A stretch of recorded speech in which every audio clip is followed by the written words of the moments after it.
വളരെയധികം വിഷമത്തോടു കൂടിയുള്ള ഒരു വീഡിയോ ആണിത്. കാരണം എന്താണെന്ന് വെച്ചാൽ സോഷ്യൽ മീഡിയ തുറന്നപ്പോഴാണ് 18 വയസ്സ് മാത്രം പ്രായമുള്ള ഒരു പയ്യനെ, അതായത് അവൻ്റെ ജ്യേഷ്ഠൻ്റെ മുന്നിൽ വെച്ച് കുറച്ച് ആൾക്കാർ ചേർന്നിട്ട് നമ്മളെല്ലാവരും കണ്ട കാര്യമാണ്. അതിനി പറയാൻ കഴിയില്ല എനിക്ക്.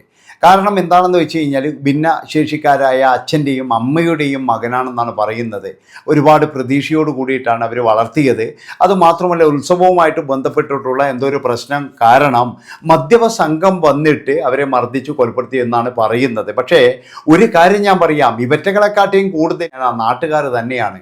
കാരണം എന്താണെന്ന് വെച്ച് കഴിഞ്ഞാൽ ഇത്രയും ക്രൂരമായിട്ടുള്ളൊരു സംഭവം നടക്കുമ്പോഴേ അവിടെ വന്നിട്ടൊന്ന് പിടിച്ചു മാറ്റാനോ ഇല്ലെങ്കിൽ ഇവറ്റകളെയൊക്കെ ഒന്ന് കൊടുത്തിട്ട് ഓടിക്കാനോ ഉള്ള ഒരു സന്മനസ്സോളം ആ നാട്ടുകാർ കാണിച്ചില്ലല്ലോ. എൻ്റെ പൊന്നു മക്കളെ, നിങ്ങളെ ഞാൻ സമ്മതിച്ചിരിക്കുന്നട്ടാ.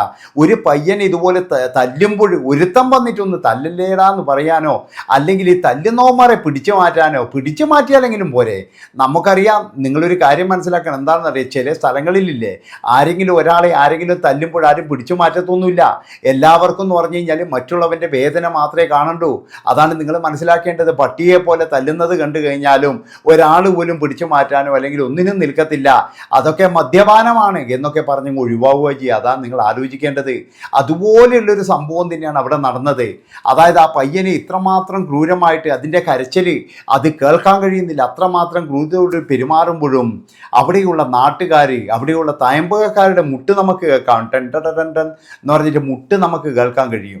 എന്നിട്ടും അവിടെയുള്ള ഒരു കുഞ്ഞു പോലും വന്നിട്ട് ഇതൊന്ന് പിടിച്ചു മാറ്റാൻ ഒന്ന് ഇടപെടാൻ വേണ്ടിയിട്ട് ഒരുത്തനെങ്കിലും വരട്ടെ. ബാക്കിയുള്ള ആളെയൊന്നും ഞാൻ പറയുന്നില്ല. ഈ തല്ലിയവന്മാരൊക്കെ എന്ന് പറഞ്ഞാൽ നല്ലവർ, ഒന്നും ചെയ്തിട്ടില്ല. അവരൊക്കെ പുണ്യാളന്മാർ തന്നെയാണ്, വിട്ടേരെ. പക്ഷേ ഇത് നോക്കി നിന്ന നാട്ടുകാരുണ്ടല്ലോ, അവറ്റകളാണ് ഏറ്റവും വലിയ മനുഷ്യന്മാർ എന്നേ ഞാൻ പറയുള്ളൂ. അവരെയാണ് പിടിക്കേണ്ടത്. അതായത് ഇങ്ങനെയുള്ള ഈ 5-6 നർദ്ദമന്മാരാ അവറ്റകൾ പട്ടിയെ തല്ലുന്നത് പോലെ ഒരുത്തനെ തല്ലിയപ്പോഴേ. ഒരു നായയാണെങ്കിൽ അതിൻ്റെ വർഗസ്നേഹം കാണിക്കും. ഒരു നായയോ ഇല്ലെങ്കിൽ ഒരു കാക്കയോ ഇല്ലെങ്കിൽ ഒരു പൂച്ചയോ ആണെങ്കിൽ അവറ്റകൾ എന്ന് പറഞ്ഞാൽ കൂട്ടം കൂടി വന്നിട്ട് എന്തെങ്കിലും ചെയ്യാൻ കഴിയുമോ നോക്കും. ഒരു പൂച്ചയെ നിങ്ങൾ മർദ്ദിച്ചു നോക്ക്, കുറച്ച് പൂച്ചകൾ വന്നിട്ട് എന്തെങ്കിലും നിങ്ങൾ ചെയ്യാൻ കഴിയുമോ, നിങ്ങളെ പിന്തിരിപ്പിക്കാൻ കഴിയുമോ നോക്കും. അത്ര പോലും വിവരമില്ലാത്ത മനുഷ്യന്മാരായി പോയി അവിടെ ഉള്ളവരെന്ന് ഞാൻ പറയുള്ളൂ. അത്രയും ക്രൂരതയോട് കൂടി ചിന്തിക്കുന്ന മനുഷ്യന്മാർ. ഇനി എങ്ങനെയാണോ നിങ്ങളൊക്കെ ഉറങ്ങുക?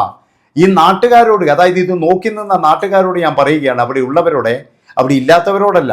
നിങ്ങളിനി ഉറങ്ങാൻ കഴിയുമോ? നിങ്ങൾക്ക് വീട്ടിൽ പോയിട്ട് നിങ്ങൾക്കിനി ജീവിതത്തിൽ ഉറക്കം കിട്ടും? ഒരിക്കലും ഉറക്കം കിട്ടാൻ പോകുന്നില്ല. നിങ്ങൾക്ക് എന്നൊന്ന് പറഞ്ഞു കഴിഞ്ഞാൽ ഇതിങ്ങനെ വേട്ടയാടിക്കൊണ്ടിരിക്കും. അതാണ് നിങ്ങൾ മനസ്സിലാക്കേണ്ടത്. പണ്ട് നമുക്കെല്ലാവർക്കും അറിയാം, നമ്മുടെ പിന്നെ ഏതൊരു കേസ് ഉണ്ടായിരുന്നു, സൗമ്യ കേസ്. നമ്മളെ ആ കേസിൽ ഞാനെന്തോ ഒരു ശബ്ദം കേട്ടു എന്ന് പറഞ്ഞിട്ട് ഒരാളുണ്ടായിരുന്നു അവിടെ. പിന്നെ അതെന്തായെന്ന് അറിയില്ല, അയാളും ഒരുപാട് വിഷമിച്ചിട്ടുണ്ടാവും എന്ന് എനിക്ക് തോന്നുന്നത്. അതുപോലെ തന്നെ ജിഷ മർഡർ കേസിൽ ഞങ്ങളൊരു ശബ്ദം, അയ്യോ എന്നുള്ളൊരു ശബ്ദം കേട്ടു എന്ന് 2 ചേച്ചിമാർ പറയുന്നുണ്ടായിരുന്നു. ഒരു നിമിഷം അവരങ്ങോട്ട് പോയിരുന്നുവെങ്കിൽ ചിലപ്പോഴെന്ന് പറഞ്ഞാൽ ഇവരൊക്കെ ജീവിച്ചിരുന്നേനെ. അതാണ് നിങ്ങൾ മനസ്സിലാക്കേണ്ടത്. ഒരു നിമിഷം അവരൊന്ന് ശ്രദ്ധിച്ചാൽ മതിയായിരുന്നു. പക്ഷേ ഞാൻ പറഞ്ഞല്ലോ, പാവപ്പെട്ടവൻ ഇന്നും പാവപ്പെട്ടവൻ തന്നെയാണ്. എല്ലാവർക്കും എന്ന് പറഞ്ഞു കഴിഞ്ഞാൽ ആരെങ്കിലും ഉപദ്രവിക്കുമ്പോൾ മാത്രമാണ് ഒരു സന്തോഷം കിട്ടുന്നത്. നമ്മളൊരു സർക്കസ് കാണാൻ പോകുന്നത് എന്തിനാണ്? അവിടെ നിന്ന് അവരെപ്പോഴാണ് താഴെ വീഴുന്നതെന്ന് നോക്കാൻ വേണ്ടിയിട്ടാണ്. മരണക്കിണർ കാണുന്നത് എന്തിനാണ്? അവർക്ക് അപകടം പറ്റുമോ എന്നുള്ളൊരു ചിന്ത കൊണ്ടാണ്.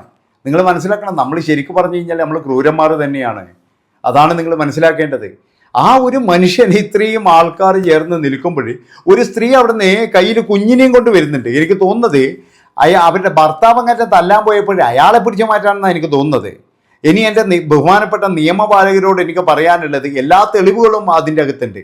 ആരൊക്കെയാണ് തല്ലിയത്, എങ്ങനെയാണ് തല്ലിയത്, ഏത് കൈവച്ചാണ് തല്ലിയത്, ഏത് വടി കൊണ്ടാണ് തല്ലിയത്, എത്ര പേര് നോക്കി നിന്നിട്ടുണ്ട് എന്നുള്ള എല്ലാ തെളിവുകളും അതിൻ്റെ അകത്തുണ്ട്. ദൈവത്തെ ഓർത്തിട്ട് ഇനി തെളിവെടുപ്പ് എന്നുള്ളൊരു പ്രഹസനം കൊണ്ട് വരരുത്. ഒന്നിക്കലെന്ന് പറഞ്ഞു കഴിഞ്ഞാൽ അവറ്റകളെ മുഴുവൻ തന്നെ ഇഴഞ്ഞ് ജീവിക്കാൻ വേണ്ടി അനുവദിക്കുക. പക്ഷെ അതൊന്നും നടക്കാത്ത കാര്യമാണ്. കാരണം എന്താണെന്ന് വെച്ചാൽ 2 ദിവസം മുമ്പ് പോലീസിൻ്റെ തന്നെ ഒരു തട്ട് കിട്ടിയിനി. എന്താണെന്ന് വെച്ചാൽ ഒരു കള്ളനെ പിടിക്കുന്നു, ചോദ്യം ചെയ്യുന്നു, അവനെന്തോ തല്ലിയെന്നോ ഇതെന്തോ പറഞ്ഞിട്ട് അവൻ ആശുപത്രിയിലേക്ക് കിടക്കുന്നു. പിന്നീട് ആ പോലീസുകാരുടെ പണി പോവാതെ ഭാഗ്യം. അപ്പം അതുകൊണ്ട് തന്നെ അവരും ഒന്നും ചെയ്യത്തില്ല. എൻ്റെ അഭിപ്രായം എന്ന് പറഞ്ഞു കഴിഞ്ഞാൽ ഇവറ്റകളെയൊക്കെ എങ്ങനെയെങ്കിലും എന്ന് പറഞ്ഞാൽ ഇഴഞ്ഞിട്ട് വീട്ടിൽ പോകുന്ന രീതിയിൽ ഇവനൊക്കെ മക്കളുണ്ടാവില്ലേ? അതാണ് എനിക്ക് ചോദിക്കാനുള്ളത്. എന്തോടെ നമ്മൾ ഇങ്ങനെയായിപ്പോയത്? ഇത്രയും നമ്മൾ മൃഗങ്ങളെക്കാൾ വലിയ ഇതായിപ്പോയാൽ ഇവിടെയുള്ള പിന്നെ പട്ടികളെയൊന്നും അല്ല, എന്താ പറയുക, നമ്മളെല്ലാം പറയുന്നത് തെരുവ് നായ്ക്കളെ കൊല്ലണം എന്ന് പറയുന്നില്ലേ? ഒരിക്കലും തെരുവ് നായ്ക്കളെ അല്ല കൊല്ലേണ്ടത്. നമ്മൾ കൊല്ലേണ്ടത് ആരെയാണെന്നറിയാം. അതായത് ഇതുപോലെയുള്ള കുറേ ടീമുണ്ട്, അവറ്റകളെയാണ് നമ്മൾ പിടിക്കേണ്ടത്. ഒരിക്കലും തെരുവ് നായ്ക്കളെ നമ്മൾ ഒന്നും ചെയ്യാൻ പാടില്ല. ഒരു പയ്യനെ പട്ടിയെ തല്ലുന്നത് പോലെ തല്ലുന്നത് കണ്ട് നോക്കി നിന്ന നാട്ടുകാരെ നിങ്ങളെ സമ്മതിച്ചിരിക്കുന്നടാ. പല സ്ഥലങ്ങളിലും ഉണ്ട്. ഞാൻ നിങ്ങളോട് പറഞ്ഞല്ലോ, പല സ്ഥലങ്ങളിലും ഇങ്ങനെയുള്ള ആൾക്കാരുണ്ട്. ആരെങ്കിലും വെള്ളത്തിൽ വീണ് കഴിഞ്ഞാൽ നോക്കി നിൽക്കുന്ന ആൾക്കാരുണ്ട്. പിന്നെ നിങ്ങളോട് പറയണ്ടല്ലോ, പണ്ടെന്ന് പറഞ്ഞാൽ പത്മനാഭസ്വാമി ക്ഷേത്രത്തിൽ ഒരു ഭ്രാന്തൻ, പത്മനാഭസ്വാമി ക്ഷേത്രത്തിലെ കുളത്തിലാണെന്ന് എനിക്ക് തോന്നുന്നത്, ഒരു ഭ്രാന്തൻ, വർഷങ്ങൾക്ക് മുമ്പുള്ള കാര്യമുണ്ട്, അത് അത്ര ഓർമ്മയില്ല, ഒരു ഭ്രാന്തൻ ഒരു മനുഷ്യനെ മുക്കിക്കൊല്ലുന്നത് ഇവിടെയുള്ള ടി വികളെല്ലാം ലൈവായിട്ടിട്ടു. അതായത് ഇതാ പത്മനാഭസ്വാമി ക്ഷേത്രത്തിൽ ഒരാൾ ഭ്രാന്തൻ ഒരു മനുഷ്യനെ കൊല്ലുന്നു എന്ന് പറഞ്ഞിട്ട് എല്ലാവരും ലൈവ് ഇട്ടു. ഏതെങ്കിലും ഒരുത്തൻ ഇറങ്ങിയിട്ടൊന്ന് രക്ഷപ്പെടുത്തിയിരുന്നുവെങ്കിൽ അയാളുടെ മക്കൾക്ക് അച്ഛൻ ഇന്നും കണ്ടേനെ. അതാണ് നിങ്ങൾ ആലോചിക്കേണ്ടത്. അതായത് അവരൊക്കെ എന്ന് പറഞ്ഞാൽ അവരുടെ ആ ഒരു ബിസിനസ്സാണ് അവിടെ നോക്കിയത്. പിന്നീട് കുറ്റബോധം കൊണ്ട് പലരും പൊട്ടിക്കരഞ്ഞിട്ടുണ്ട്. പല ക്യാമറമാന്മാരും അതുപോലെ തന്നെ ചാനൽ പ്രതിനിധികളൊക്കെ പൊട്ടിക്കരഞ്ഞിട്ടുണ്ടായിരുന്നു. അവർക്കൊന്നെന്ന് പറഞ്ഞാൽ ജീവിതത്തിൽ ഉറക്കം കിട്ടത്തില്ല. അതാണ് നിങ്ങൾ മനസ്സിലാക്കേണ്ടത്. ഇനി എന്തിൻ്റെ പേരിലായി കഴിഞ്ഞാലും ശരി, നമ്മളൊക്കെ എന്ന് പറഞ്ഞു കഴിഞ്ഞാൽ പണ്ടൊക്കെ ബീഹാറിലോ അല്ലെങ്കിൽ മറ്റുള്ള സ്ഥലങ്ങളോ കേട്ട ഒരു കാര്യമാണ് ഇങ്ങനെയുള്ള പട്ടിയെ തല്ലുന്ന പോലെ മനുഷ്യനെ തല്ലുക എന്നുള്ളത്. ഇപ്പോഴിത് നമ്മുടെ നാട്ടിലാണ് കൂടുതൽ വന്നത്. എന്തുകൊണ്ടാണ്?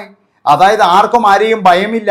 എങ്ങനെ കളിച്ചു കഴിഞ്ഞാലും അവർക്കറിയാം കുറച്ചു കാലം ജയിലിൽ കിടക്കണം, അത് കഴിഞ്ഞ് എങ്ങനെയെങ്കിലും ജാമ്യം, പരോള്, മറ്റേത് ഇത് നിലമറി തിരിച്ചു വരും, പിന്നെ ലീവിന് വരുന്നവരെ പോയിട്ട് കിടക്കണം, അതിൻ്റെ അകത്ത് നിന്ന് എന്തെങ്കിലും ചില്ലറയും കിട്ടും. ഇതൊന്നും ഇപ്പോൾ ഒരു ഭയവും ഇല്ലാതെ സ്ഥലമായി പോയിട്ട് ജയിൽ എന്ന് പറഞ്ഞ ഒരു മനുഷ്യന്മാർക്കും ഭയമില്ല. എന്തെങ്കിലും പറഞ്ഞു കഴിഞ്ഞാൽ ആ പറയുന്നവനെ എടുത്തിട്ട് പിടിച്ചങ്ങ് ഉള്ളിടും. അതാണ്. അതുകൊണ്ട് എല്ലാവർക്കും ഭയമാണ്, അങ്ങനെ എല്ലാവർക്കും പേടിയാണ്. പക്ഷെ ജയിലിൽ പോകുന്നവന് ഇതൊന്നും ഒരു ഭയേ അല്ല, അവന് നല്ല സുഖാണെന്ന്. അത്രമാത്രം എന്താ പറയേണ്ടത്. ഇത് ആരോട് പറയാനാണ്? എന്ത് പറയാനാണ്? ഇനി എന്തിനാണ് ഇവനൊരു പ്രഹസനത്തോട് കൂടിയിട്ട് ഇനി ഇവൻ്റെ മുഖംമൂടി, ഈറ്റുങ്ങളെ മുഖംമൂടിയും വെച്ച് വന്നിട്ട് ഇനിയിപ്പോഴെന്ന് പറഞ്ഞു കഴിഞ്ഞാൽ നീ ഏടുന്നാ തല്ലിയത്, എന്തിനാ തല്ലിയത്, ദൈവത്തെ ഓർത്ത് ചോദിക്കരുത്. അതും കൂടി കാണാനുള്ള ഒരു കൽപ്പില്ല. ഇതെല്ലാവരും കണ്ടല്ലേ, ഇനി അങ്ങനെ ചോദിക്കാതെ നിങ്ങൾക്ക് ഇതാ എന്താ വെച്ച് കഴിഞ്ഞാൽ അതിൻ്റെ അകത്ത് തന്നെ ഉണ്ടല്ലോ അവിടെ നിന്ന് അങ്ങനെ എഴുതിക്കൂടെ? കഷ്ടം തോന്നലോ. സത്യം പറഞ്ഞു കഴിഞ്ഞാൽ എന്തൊരു മനുഷ്യന്മാരോടോ നമ്മളാടുന്ന്. ശരിക്കും നമ്മൾ മൃഗങ്ങളൊന്നല്ല, മൃഗങ്ങൾ ഡീസൻ്റ്. തെരുവ് നായ്ക്കൾ പുണ്യവന്മാരാണ് തെരുവ് നായ്ക്കൾ. അതിലും വലിയ പ്രശ്നക്കാർ മനുഷ്യന്മാർ തന്നെയാണെന്ന് ഓരോ ദിവസവും തെളിയിച്ചുകൊണ്ടിരിക്കുകയാണ്. എന്തൊരവസ്ഥയാണ് നിങ്ങളൊന്ന് ആലോചിച്ച് നോക്കറ. എത്രമാത്രം വേദന. 18 വയസ്സുള്ള, സത്യം പറയാൻ ഉറക്കം വരുന്നില്ലായിരുന്നു.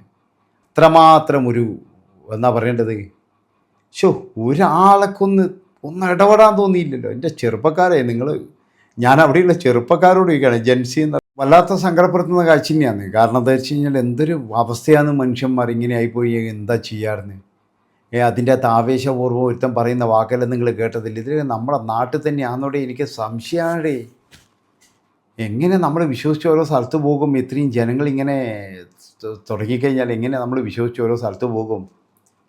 അതുകൊണ്ട് പ്രിയപ്പെട്ട നാട്ടുകാരെ, നിങ്ങളെല്ലാവരും ഒരു കാര്യം മനസ്സിലായി. ഇങ്ങനെയുള്ള കാര്യങ്ങൾ വരുമ്പോൾ ആരെങ്കിലും ഒന്ന് പോയിട്ട് ഒന്നവനെ രക്ഷപ്പെടുത്താൻ നോക്കും. അതേ എനിക്ക് പറയാനുള്ളൂ. നാട്ടുകാരോടാണ് എനിക്ക് പറയാനുള്ളത്. വളരെയധികം മോശമായ കാര്യം തന്നെയാണ് നിങ്ങൾ ചെയ്തത്. ഒരു കാരണവശാലും ഇത് ഉണ്ടാകാൻ പാടില്ലായിരുന്നു. അത്രയും ഭയങ്കരം. നന്ദി, നമസ്കാരം. ഇഷ്ടപ്പെട്ട് കഴിഞ്ഞാൽ കമൻറ്റ് ചെയ്ത് ബൈ ഇത് പറയാൻ.